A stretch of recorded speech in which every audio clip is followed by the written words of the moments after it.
Hello po mga kababayan, si Dante Maravillas.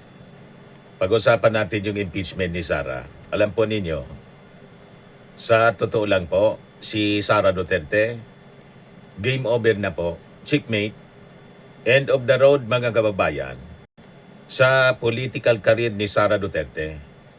At yun ang mga kababayan, ako tingin ko itong mga senador po, na kanyang mga kaalyado, malamang ang matira dyan, si Bongo at saka si Robin, si Amy Marcos niya, Mr. Maravillas. Malamang pati si Amy Marcos bumaliktad. Pag nakita mga kababayan ni Amy Marcos, wala na. Tapos na niya eh. Malamang bumaliktad si Amy. Kaibigan man lang niya, mga kababayan, si Sara Duterte. Kung hinodas ni Amy Marcos, yung kanyang kapatid, tinalikuran niya sa vested interest niya sa politika. Si Sara pa po. Si Alan Peter Cayetano, ganon din yan, mga kababayan. Magtiwala kayo kay Alan Peter Cayetano. Pag nakita ni Alan Peter Cayetano, wala niya, napakalakas ng ebidensya laban kay Sara Duterte. Babaliktad din yan. Kung yung kapatid nga niya, nilaglag niya si Lino Cayetano, kapatid niya yon, nilaglag.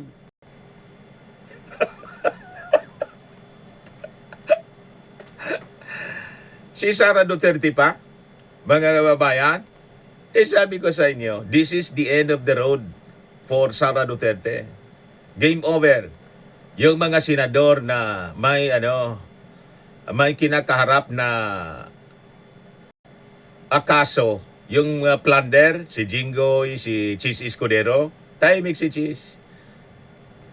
At saka si Joel Villanueva, malamang may mga nakikipag-negotiate na kung paano mga kababayan makalusot sa mga kaso nila, plunder. So ang pagpipilian nila, makulong tulad ni Jinggoy, may plunder case na, mga kababayan, si Jinggoy. O makipag-usap, ilaglag si Sara. The rest, mga kababayan, lahat yan may kaso. Si Loren, yung anak niya. Yung magkapatid na Villar, may kaso sa SEC. At idagdag pa natin mga kababayan, yung bagong kaso. Si Robin, yung pagpatakas niya, siya mismo yung kasama sa pagpatakas kay Bato. So, yung 13, mga kababayan, na mga Duterte senators na binansagan na mga tracing hudas ni Father Robert Reyes, malamang hudasin yan si Sara para iligtas yung kanilang sarili. Ano makukuha nila kay Sara? Sige nga, game over na po si Sara. Padadamay sila. Tama? Wala nang lusot si Sara. Kung i-acquit nila, sila yung convicted. Ang convicted po, yung mga senador. Di ba? Mga kababayan, nag-gets na ninyo mga DDS? Kaya kung ako sa inyo, mga DDS, magsipagbait na kayo. Yan mga senador, ililigtas nila yung sarili din nila.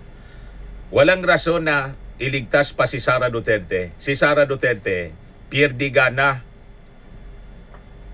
Gumana man siya, manalo man siya sa Senado, i-acquit siya, destroyed na rin yung kanyang politika. Mga kababayan. At may nakaabang na plunder case laban sa kanya at saka yung ICC. So mag-iisip itong mga senador, mga kababayan. Malamang gamitin nila yung boto against Sara Duterte as leverage para hindi sila madiin. May mga kinakarap na kanya-kanyang kaso. Di ba? Mga kababayan, that is reality in politics.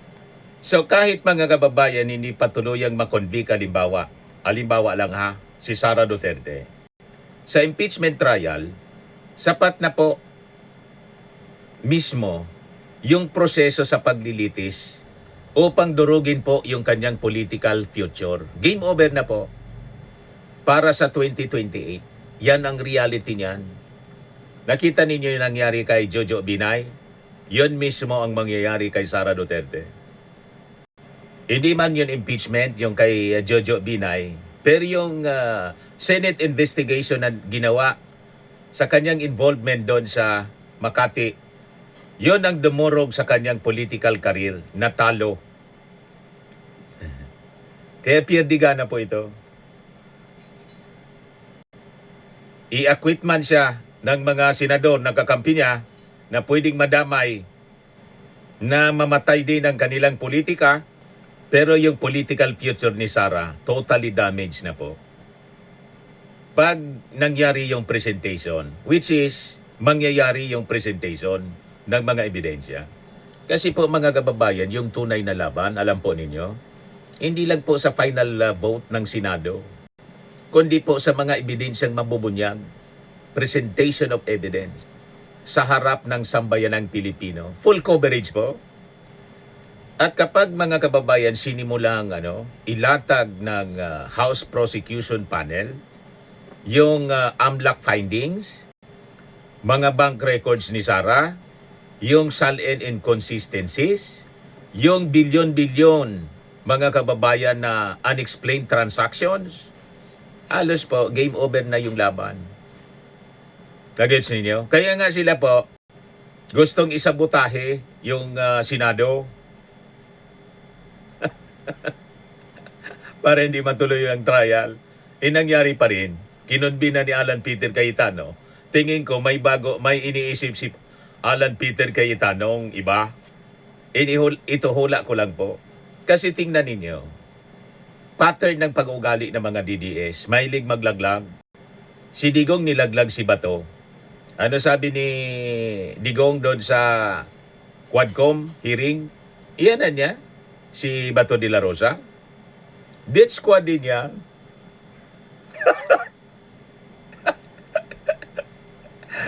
O, di ba?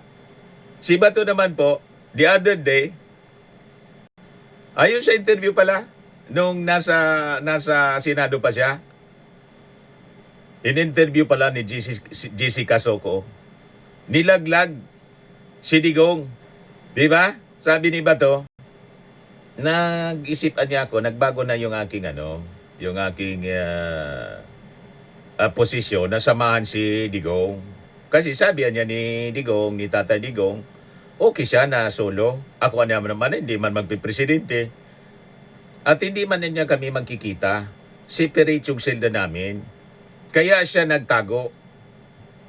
Tumakas. O di ba malinaw na nilaglag niya? Loyal lieutenant si Bato de la Rosa. Nagawa niyang ilaglag si Digong. Nagawa niyang talikuran mga kababayan. Si Digong. Si Alan Peter Cayetano pa, natuso. Si Alan Peter Cayetano, tinalikuran niya, kapatid niya si Lino. Iba yung sinuport. Anong rason? Siyempre, nag-ambisyon din sa top position, maging presidente someday.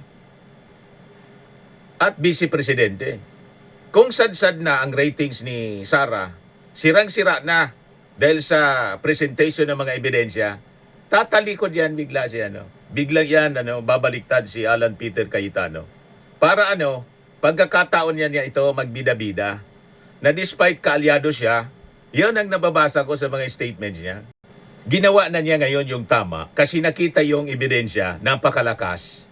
Malamang mauna pang bumoto for conviction. Di hero siya.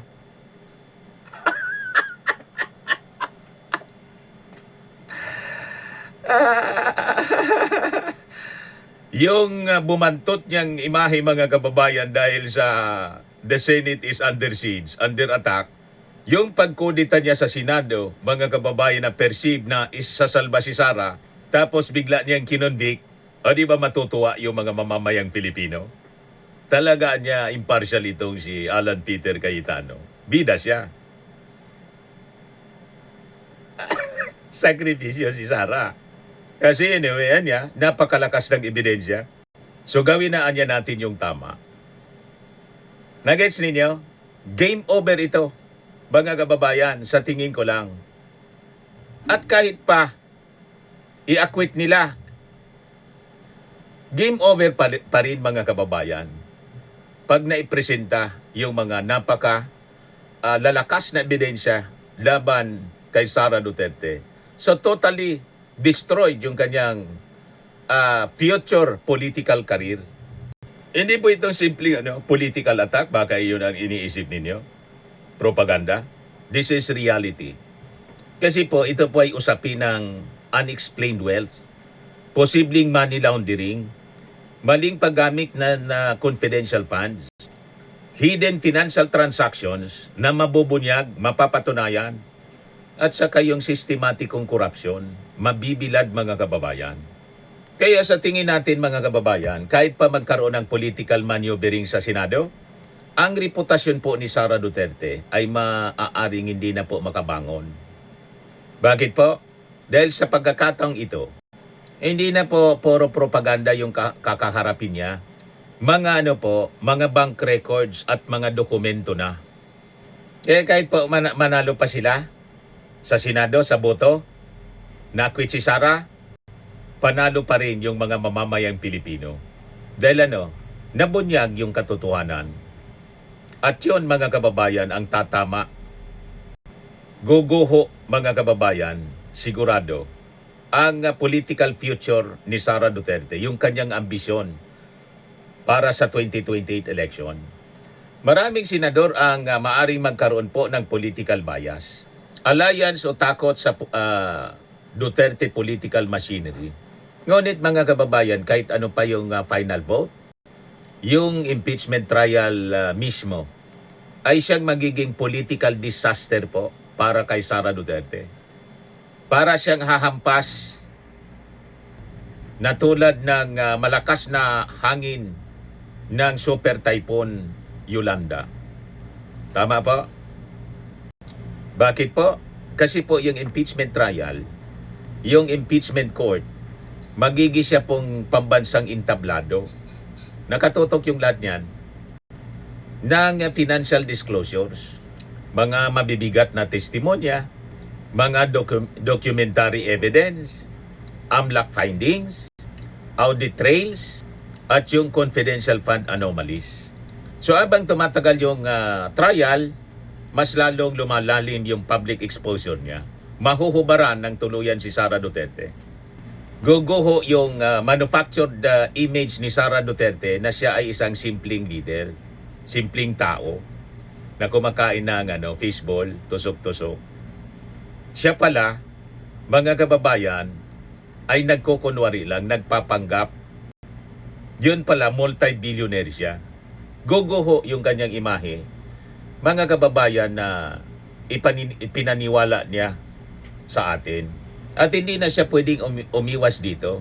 Magtago o mag-no-show tulad ng ginawa niya sa Congress.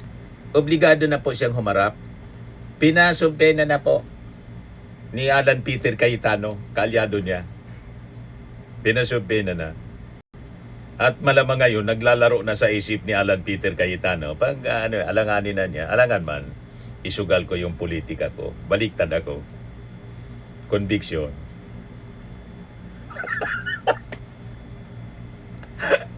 Di ba? Anyway, yun man talaga yung tama. Babase tayo ng desisyon sa ebidensya. Iko napakabigat ng ebidensya. Baliktad na. Baliktaran yan lahat. Pag na bumulwak na po yung mga records, ebidensya, detalye sa 6.77 billion na na-detect po ng AMLAC, matindi yun po. Yun ang kapalaman, mga kababayan, sa 33 suspicious transactions at 630 covered transactions na detect ng AMLAC. Hindi daw yun tugma, mga kababayan, sa lawful income ni Sara. Yung suspicious transaction, para lang magkaroon kayo ng idea, yun ang mga transactions na itinatago kung saan galing, pagtatago ng source, may unusual movement ng pondo, may nangyaring layering, o posibleng money laundering indicators. Yun ang na-detect mga kababayan. So pag hindi ito na ipaliwanag, siyempre, ang ibig sabihin niyan, unexplained wealth. Saan galing? May 3.92 billion mismo na na-detect sa cash flow account mismo ni Sara Duterte. Imagine that. Pero magkano yung kanyang salin? 88 million. So yung matinding tanong dito, saan galing yung pera? At bakit hindi idiniklara sa salin? Kapag humingi na po ng bank records yung prosecution, game over na para kay Sara. Iyan ang sinasabi natin. Bakit po ganon? Kasi po, ang bank records, timestamp siya po, traceable siya, dokumentado, digitally recorded, saka may audit trail siya po, mga kababayan. So kapag lumabas na yung source of funds, transfer of patterns, or transfer patterns, yung galaw ng pera at inconsistencies, masisira po yung political shield na matagal nang bumabalot kay Sara Duterte. Magigiba yun lahat. So hindi na po obra yung political persecution na card na ginagamit ni Sara Duterte ng kanyang mga propagandista. Sa loob ng maraming taon, nakasanayan na gamitin ng Duterte Camp ang narrative na inaapi kami. Political attack ito. Demolition job. Pero iba na yung magiging problema nila ngayon. Kasi financial documents na po ang magiging usapan. So, ma-establish, hindi pala paninira, kundi totoo.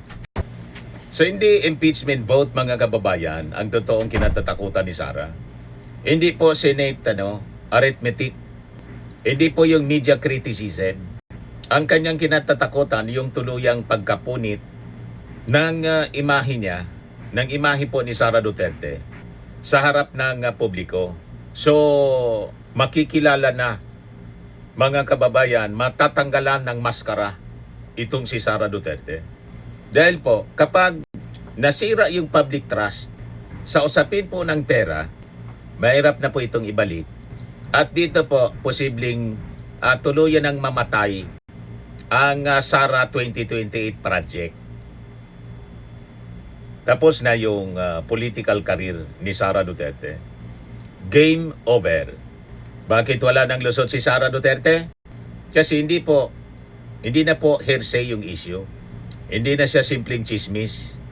Hindi na political mudslinging tulad ng sinasabi nila. Paninira man lang niya yan. Hindi na. Kasi ma-establish na po dahil sa mga dokumentong malalantad sa publiko yung bilyon-bilyon. Bilyonarya pala si Sara. Yun ang mangyayari niyan, mga kababayan. At pag nakita yon ng mga senador na puro man balingbing, hindi niya. Alangan man madamay tayo sa paglubog ng political career ni Sara, isalba natin yung ating sarili. Conviction. Bida pa sila sa ating mga mamamayang Pilipino. Di ba? O ngayon, before po tayo na magpaalam, mga kababayan, gusto ko na sana mag-subscribe naman kayo po sa aking bagong YouTube channel. Yan po, Laugh Trip nga ni. May 65 subscriber na. Kanina 0 yan. Ay dalawa pala ako. At saka si Mrs. nag-subscribe. Ngayon, madaling sabi, may 63 na mga subscriber. Isang video pa lang ginawa ko kagabi, in-upload ko kanina. May 89 views na rin po. O, dito sa Laugh Trip natin, YouTube channel, lahat lang na katatawanan yung pag-uusapan po natin, be it sa politics, be it sa showbiz, o sa ordinary nating encounter sa buhay. Ayun, pag-uusapan natin dyan. At maiksi lang ang ating video dyan. Mga 4:31 ganyan, or 8 ang pinakamahaba. 8 minutes lang, mga kababayan. Nakashare ko siya sa aking sa aking YouTube, sa aking Facebook page. Ayan Dante Maravillas Vlog. Yun yung invitation ko dyan Sabi ko, mga kababayan, please subscribe on my YouTube channel. Laugh Trip nga ni. Dito, puro lang katatawanan na content ang mapapanood ninyo. Kasi sabi nga, laughter is the best medicine. Mga DDS, subscribe po kayo dito para di na kayo may stress or magbigti pag natanggal si Sara at ma-deliver si Bato sa dahig.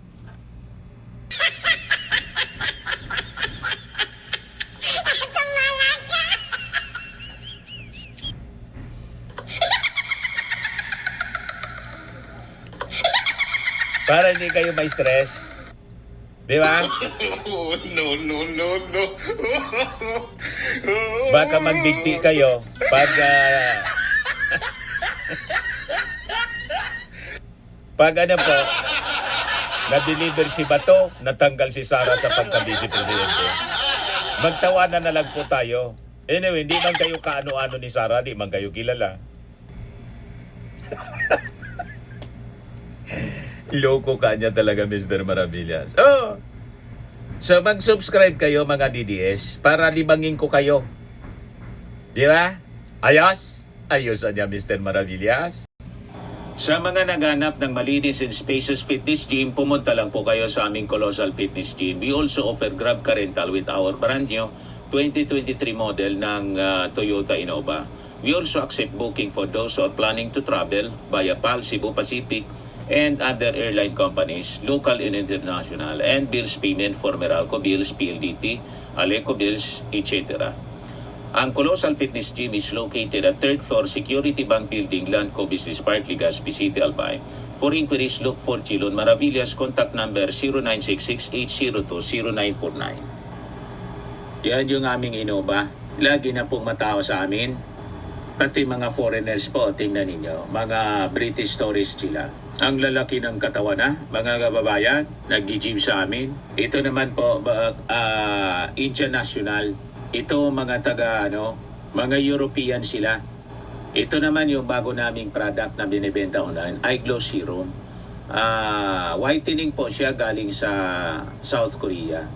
Tingnan ninyo yung epekto sa aking anak na architect entrepreneur, Riz Maravillas. For inquiries, look for Riz Maravillas on FB. Ito naman po, Fairmax Firming and Lifting Cream, pinapahid sa mga pulses in other affected area. Mainam po sa mga pains at paninigas ng mga kasukasuan. Ito po, Automax Radiant Serum. Sa mukha naman yung application. Anti-aging po siya. You will look 10 years younger than your age. Ito naman po yung bagong product naming binibenta online. I am worldwide amazing pure organic barley. Powdered drink mix from Australia. Mainam po ito sa sa mga cancer patients tulad nitong si Yoli Tan, ovarian cancer survivor. Sabi niya, barley did not just save my life, it gave me a new life. In 2019, Yoli faced the fight of their life. Through surgery and harsh chemotherapy, I am worldwide amazing pure organic barley became her source of strength. It boosted her immune system when she needed it most and gave her the energy to keep going. 100% organic siya po, immune system booster trusted by survivors. For your inquiries and orders, dumiretso na lang kayo sa aking anak na architect entrepreneur, Riz Maravillas. Sa mga mahilig naman po sa mga imported bags and wallets, dumiretso na lang kayo kay Ma'am Eileen Rosales. Eileen Closet, nakabase siya po sa Amerika. Ito yung live streaming niya. Live selling. Eileen Closet. Every Sunday po, 7 o'clock in the evening, Philippine time.